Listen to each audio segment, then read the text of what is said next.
Que se passait-il dans la tête de Maxime Demeule au moment de l'incendie du 12 août dernier?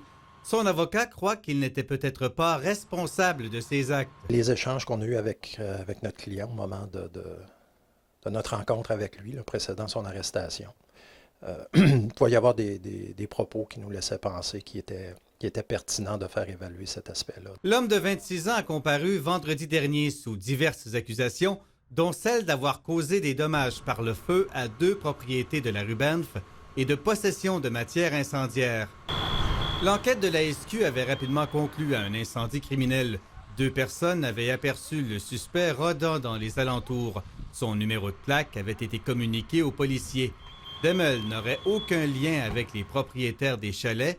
Il aurait agi de son propre chef sans motif connu. Il est tôt là, pour s'avancer à ce niveau-là. Peut-être qu'il y aura un lien à faire éventuellement avec sa situation mentale au moment des événements. C'est ce qu'on veut vérifier d'abord. Au lendemain de l'incendie, le suspect est parti en cavale. La cavale démontre une certaine désorganisation. Le véhicule que Demeule conduisait à Saint-David-de-Falardeau a d'abord été retrouvé à Jonquière au lendemain de l'incendie. Selon les policiers, il aurait abandonné son véhicule avant d'en voler un autre.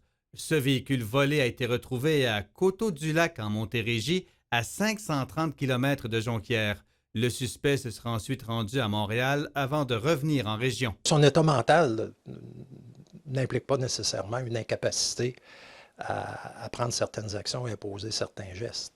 C'est le contexte qui peut l'amener à porter ces gestes-là que l'on veut connaître. Maxime Demeule est présentement gardé à la prison de Roberval. Sa cause sera rappelée au plus tard le 18 septembre prochain.